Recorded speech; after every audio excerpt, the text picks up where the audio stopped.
Hey everybody, I'm Jody Vance. And I'm George-Affleck. It's time for Snowmageddon, Snowpopolis, Snowrama, Snow, Unspun.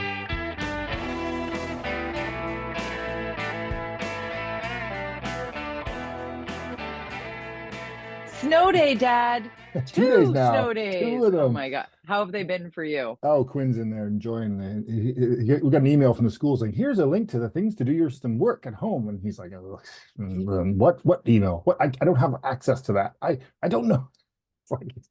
It's like, because I remember in high school, you go to snow, you go tobogganing. You don't Sledding. do Yeah. schoolwork. But There, no, no. no. Yeah. Anyways, I but it's mean, fun. it's good fun. Beautiful. It's good fun for many. Good moment to point out that for many, it's a big struggle because school takes care of the kids so that people can work for Right. jobs that they can't do from home. Also, this weather impacts people who struggle with homelessness. Mhm. Obviously, that is a huge issue. So when people see this and are like, they're making fun of snow days, it's harder. We get it. We get it. The two things can be true at the same time. I do feel very grateful to have a roof over my head and warmth over the last couple of weeks, never mind just the snow event. I mean, I'm Yeah. not used to minus 20 in Vancouver.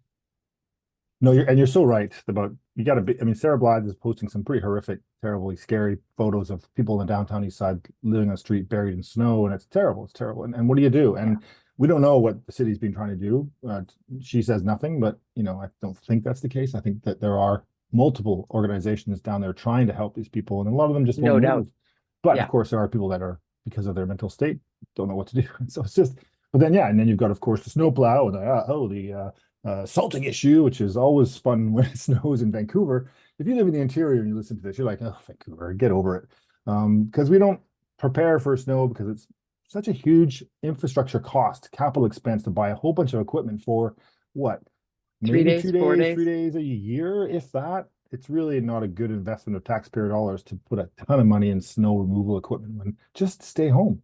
Just And take a to that train, end, take a I'd like to bus. say that people seem to have listened to that. Mhm. Oh, yesterday and let's see today. I know we did in this house. Everybody went everywhere on foot.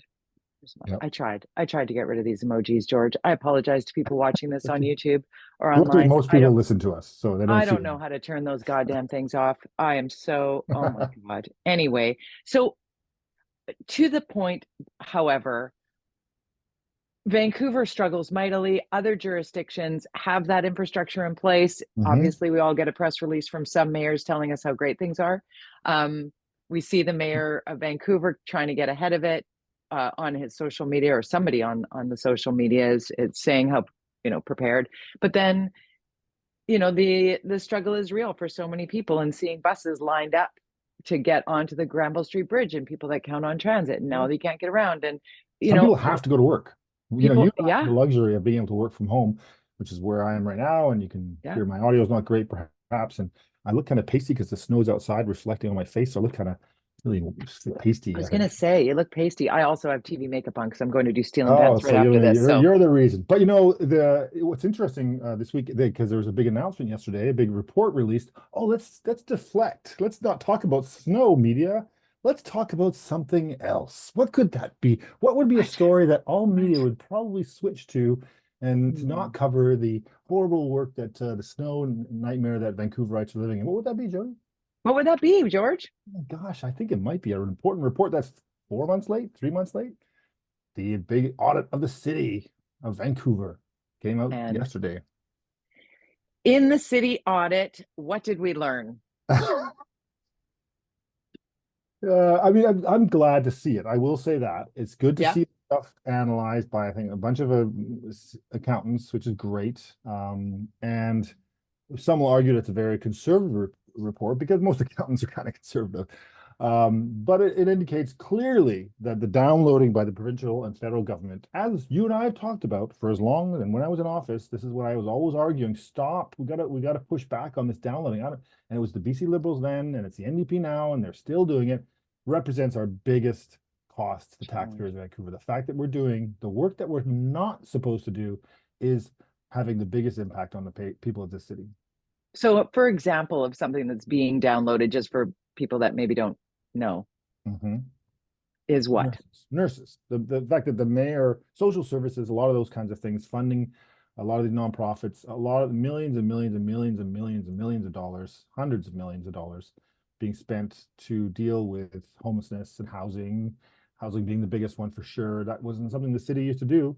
The fact that they've the rental program, the rental 100 is called, or at least it was called that, where the city subsidized developers to build market rental housing, something I always opposed because I said, you know what, we're just moving the money around. Rental housing was being built through stratification, and we would benefit from the fees that we would get from that, and that no longer, that's dried up because we underwrite rental housing and don't get you may argue, well, condos don't get rented, but they were. My building I live in is 70, 80% almost rental units. It's stratified. But so, the way that decisions that were made under Vision Vancouver have their repercussions now in this council, really, I mean, they're just telling us what we know. Will this council do anything about it? And I doubt it, because the mayor is pretty tight with the NDP. How do we dig out of this mess that we're in, right? Because the politics of downloading and the politics of wasn't on our watch, like when you say it was Vision Vancouver, it's the current council, ABC, or it was the Liberals, BC Liberals that were in power at the time, and now it's the NDP. Like, at some point, we as individuals will have no one else to point a finger to blame for what we've seen for a generation. Like, because when we were growing up, we've said this before on this very podcast, when we were growing up, while extremely expensive even then, home ownership wasn't, pie in the sky. It's never happening for you unless you come into generational money. You could find a rental, albeit it would be a 300 square foot studio apartment with a crappy kitchen and a avocado colored bathroom. Okay. Like, I've lived in some crappy rentals in my life and loved it. You can't even find those now. Like, at what point does this Who's going to take responsibility, right? Who? And I think in this report, it gave basically a thumbs up to the park board takeover by the city. So is that the solution? Higher levels of governments just take over other governments to make it more efficient? Is that really the solution? Obviously, that's not that authoritarian approach. While I kind of support the park board takeover because it's been so mismanaged for a long time, I've said that. The concept, and I get it, the pushback on this, bigger levels of government taking over smaller levels, and it's already happening provincially. They're taking over a lot of, forcing the city to do housing against its own will in a way, because of to skip the whole public hearing process and force cities to build big. Is this where we're heading, where we'll have bigger? Is that the solution? Is that a good solution? I think that what needs to happen, and the report touches on this, is roles and responsibilities, and you shouldn't stray from those. And I've always said that it's very clear in the charter in Vancouver and in the Municipal Act what your role and your responsibility is as a municipal government, and the provincial and the federal and the park board for that matter. Why are you straying into categories that you're not supposed to stray in? And what hasn't happened, and it did happen, like Derek Corrigan pushed back on this in Burnaby. We've talked about that. What happened to him? He got booted out. But he pushed back on the housing file. It's not my job, not my job. He said that forever. And that's why Burnaby has just done this with all of the people that have no place to go. They're like, go to Vancouver. It's right over there. All the infrastructure is right over there. Exactly. Right. So you have to be cohesive. You have to do it together. You have to look at this. It's just all together. The shell game right now is just seeing 100%. It all lump into Vancouver, and it's breaking under the pressure of it, certainly. And the people who are dying under the pressure of it, on top of that, added in the tainted drug supply. The spiral is real. But when we go back to just the housing piece, just the simple piece of rental housing for people to live in, it's going to take decades to build what they're talking about right now. Like, I'm sorry. I know. Well, screwed. And I got the numbers, saying $1 million a unit. I mean, and there's how many 100,000 units that we need to build for just the homeless people, or just the housing core need people. Here's what I would recommend to Kevin Falcon, who I feel like hasn't, and who's the BC United, or any opposition leader, is embrace this, because the NDP have not. They're kind of dancing around this. They're talking about housing, but say it's time for the province to take back responsibility for this. It's time. We need to take responsibility for housing, and we need to take responsibility for homelessness. We need to take responsibility for healthcare. Those are our jobs. We need to do it. I'm the leader of the whatever party, and I'm going to show you that it's going to cost you money, but it's already costing you money.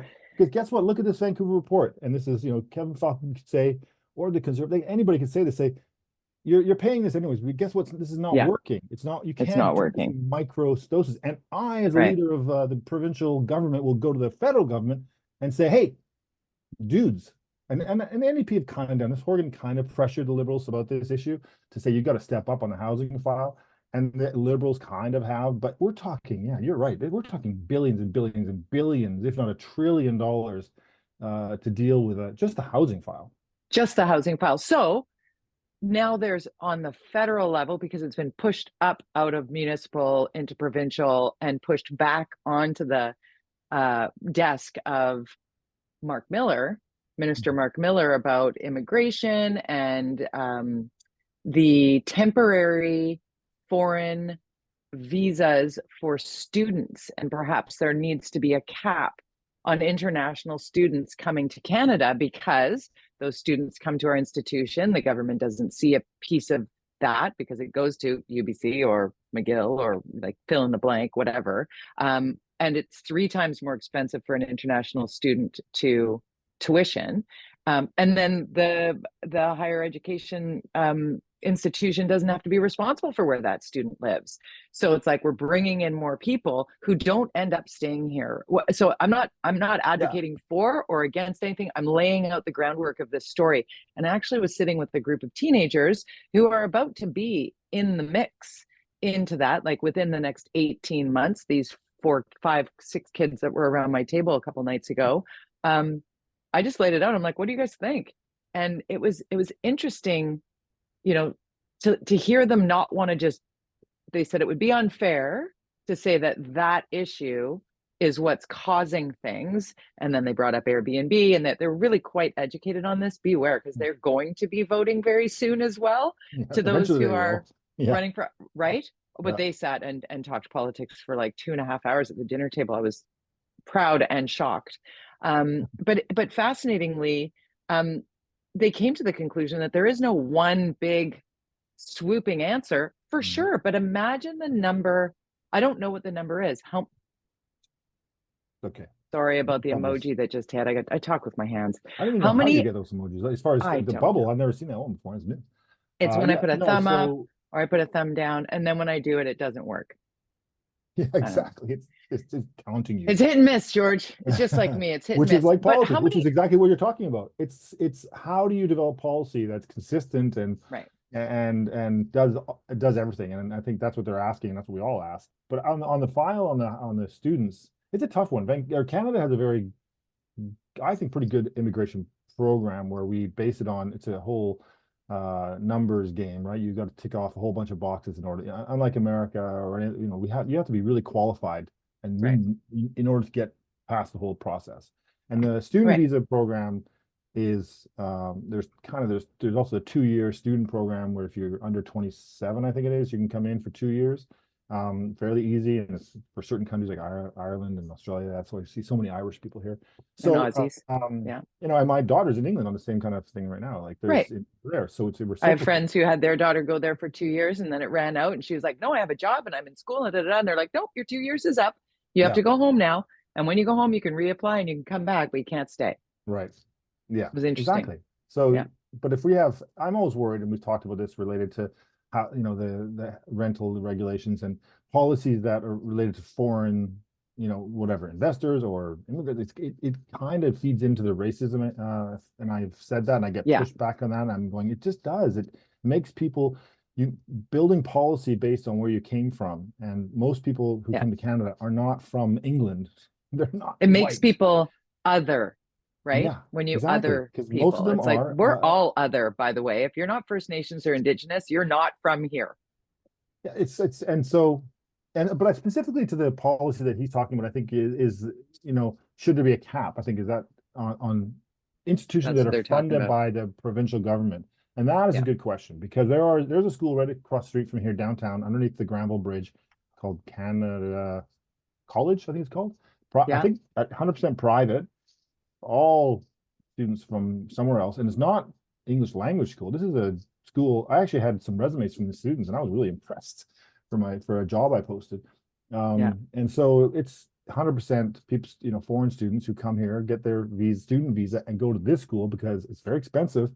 because it's hard to get into UBC for anybody. You got to be It's top hard to get into grades. UBC. It's even harder to get into UBC for a local student because the international students pay 3 times as much and Yes. are very smart and driven to get that spot. Like And it's get, not gone are the days where you're like, and then I'll go to I UBC. know, I got my B Like, minus average. I got into SFU. You never get it with a right. B9 No, minus now. no, It's, no. it goes back to what you said earlier, actually. And I think it's a, regarding, how do we put Hey, caps on this? Do we, when you I want to know create, what the real numbers and are. the fact that the universities have to do this because they don't get enough money from guess who? The provincial government. So if you're not going to fund the students or the schools, like you don't fund the cities or the housing industry or the whatever industry, like your province, the federal government aren't doing, they got to find money elsewhere. And so now they've become, universities have become addicted, just like Right. cities have To the become money, addicted to community land amenity transfer. Yeah, contributions yeah, and yeah, yeah. because of this downloading. So it goes back to our earlier point is that the province is downloading to every level. Even we talked about this last week. My elementary school that my kids went to, and I had to be on the pack and all the money I had to raise to pay for basics. You're like, what happened? Right. What What happened? Why? happened? It Yeah. just seems like this report from City Hall, this issue you bring up related to the universities, it all comes back to the fact that there's too much downloading. Nobody wants to take responsibility. It's all being driven by private sector funding or investment from is not potentially the way it should work. It's we need to think about, I don't want to go backwards, but we have to Yeah. go responsibility. People have to take, the governments have to take responsibility for their rules, and universities are the responsibility of the province. So the province is saying we need to put caps on this. Hey, why don't you just fund the universities better before you start putting caps? Because what are the universities going to do? They're going to raise tuition fees to your kids, or my kids, who want to go there because they have to pay for it. So it just Yeah. becomes, guess what? Our problem again. Well, Quebec just did that, right? They changed Oh yeah. the French. You have to be fluent in French, and out of province students' tuition has gone up 50%. Mhm. Like out of province, not even international students, but just outside of Quebec. And if you don't speak fluent French, you don't qualify. Like there are things are shifting and moving because the number of people, well, even in, we can talk about health as well, Mhm. with Adrian Dix on the show last week, and he was talking about how many new MSP members signups there were in the last year. It was like 300,000. I mean, there's only 5.25 million people in this province. To go up 300,000 in a year, that's putting stress on an already full to whatever 115% capacity pre-COVID. Our hospitals were overflowing before a once in a generation pandemic. And Mhm. then, great migration. And still we're talking about, how many seats are in a nurse's college? Like it's just where there feels like on one hand it sounds like there's urgency, and then on the other hand you're not seeing anything meaningfully change on the housing file, on the horrifying tainted drug supply file, on how the stressed out Mhm. healthcare system is. It really, for the purposes of Unspun, feels like the spin machine is going really, really, really fast, and the accountability is very slow. And one thing that you said really stood out for me there is, governments need to stop trying to do the same thing that they know isn't working. But no government, especially in this current sort of temperature around politics, is really taking ownership for any mistakes. Like it's just, we're just gonna bury that on a Friday. We'll just crisis Yeah. communications the heck out of that, and we'll Or just they're turn just the page into, Yeah. Or they're you just know, redoing, like if you say, oh, the province is doing some great stuff with the housing file. Well, what they're doing is they're forcing municipalities to do things that perhaps is not going to be, particularly popular in certain neighborhoods or whatever, or they're just kind of changing policies. passing And the the whole buck. thing, at the end of the day, it's going to cost you money to build housing. Yeah, And where's it that costs the money going to same. come I from? wish that's the point. Actually, well done, George, because that I think is the point for me. Is I know it's going to cost me as a taxpayer. I get that. Let's get to it. No more, no more studies and reports and checks and whatever. You said this 248 podcasts ago. We have city owned and provincial owned land sitting empty. Mhm. Build on them. Build on them. Build affordable housing on government owned property. Well, and that goes back to full circle back to this. We started the conversation, the report that came out about the city, the audit, and one of the things they talked about was Falls Creek, South Falls Creek lands, which the previous council, which wasn't Vision, it was the other council, because actually Vision, when I was there, and the council I was on, and I was actually the co-councillor on the committee to deal with Southeast Falls Creek, Southwest Falls Creek. So that's just on the other side when you're visioning. Canby It's on the Bridge other to side of Granville Bridge. Granville Island, right? Right. All of that green space over there. There's All housing that was land. built in the 70s and 80s that was co-op and everything. And can you imagine the shit show that would happen for the people living on Fairview Slopes if all of a sudden there were towers down there? Well, I mean, that was the plan when I was there, and we had a whole process that we'd set in place to deal with the leases that were coming due. This new council, the last council said, nah, let's just extend the leases. And so what they did, in fact, even though we had a process in place to deal with these leaseholds after I left, they changed it. They gave them extended leases. This is billions and billions of dollars that now the city can't extract. They have to wait. And that report talked about that in there. But it's funny you should mention that, because next week on council, they're talking about Jericho lands, which is exactly that. Right. Lots of towers in front of a bunch of Richie Riches on the west side. Really Richie Riches up on that hill. On that hill. But you know what? The land is not city owned. No, it's owned by three nations are developing it. So, and that doesn't have to come into the view cone conversation, does it? No, well, there's no view cones over there, but they don't have just to worry in terms about, of the only thing they have to negotiate is access to the sewer water and sewer. Water. Yeah. Right. So that's the Can we only thing talk real quick, park board? Stanley Park, Moths. Oh yeah, they've asking for $5 million. I need a little extra cash to pay for this thing that we created, this problem we created. So they're asking for an extra $5 million from the city, which therefore means for the taxpayers of Vancouver in their budget. So to deal with this moth infestation, it's horrible. Park board. I mean, I'm telling you, like, I don't know when the last time you flew over Stanley Park, but I had the opportunity to do that when I was on Harbor Air. And when you see all of the dead trees in there, there's no not doing it. Like, these trees need to come out. They need to come out. And they need to come out before the moths hatch again, or we're going to have this problem all over the place. Yeah, and even more so. So it needs doing. So they're, and it is just yet another reason to look at the park board and say, how did we get here? How did not taking care of our most beautiful, I think the most beautiful park in the country? Seems like trees would be a top priority for the park board. You think? I'm so disappointed.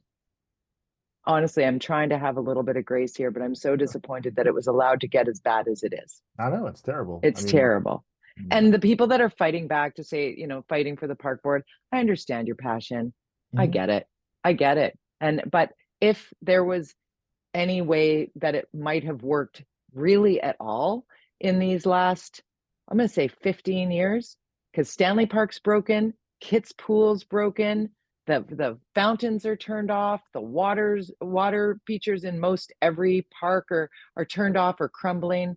Even the medians down the roads were overgrown for years. It's not working, people. It's not working. So, because some of those people who are fighting really hard to keep the park board in place are people I like and respect, but it really is bouncing off me in a way I'm like, no, we need a new way. We need a new way to do this. It's not working. Our best things, see, now I'm getting riled up. The best things about our city are broken.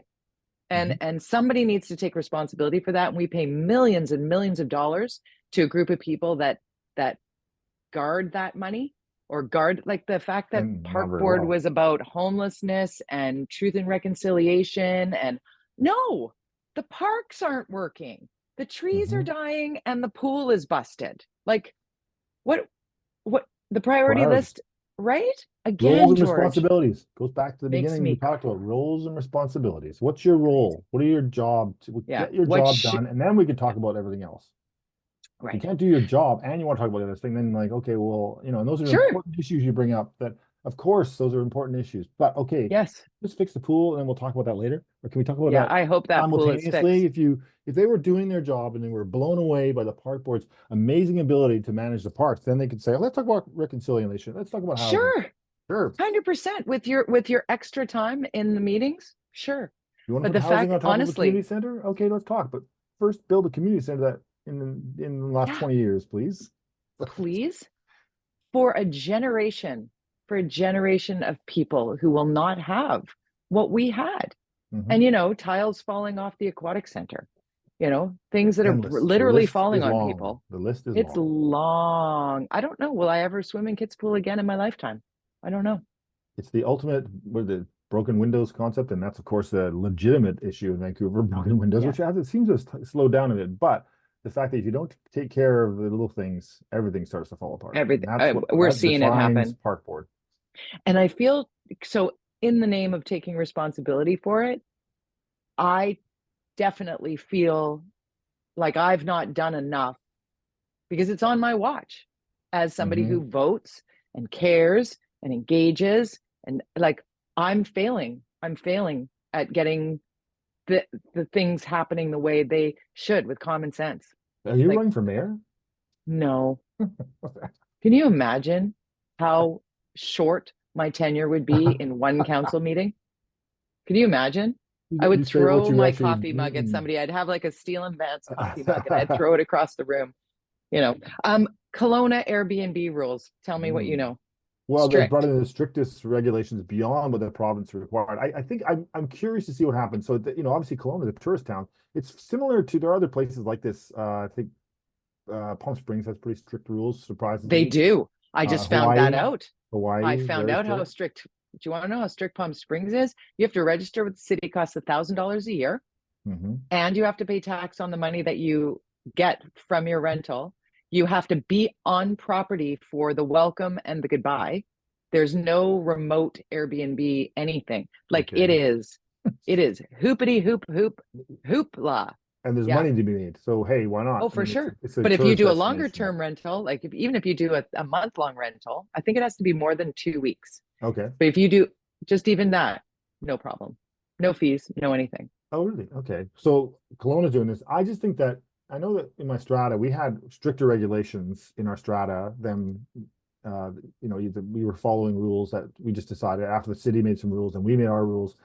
Province came in with new regulations, and then we had to actually reverse our rules to make them comply to the provincial regulations. Otherwise, we would be put ourselves into a legal situation for Mm, anybody owning a place saying, you can't make me do this. The province said this. Then the province oversees the Societies Act, which is what and the Condo Act, and so you can't do this to us. And so we had to reverse our very strict regulation on short-term rentals. And so I'm curious to see because I know there was a lot of people when the city of Vancouver brought in regulations that were dancing around whether or not they could pursue this legally.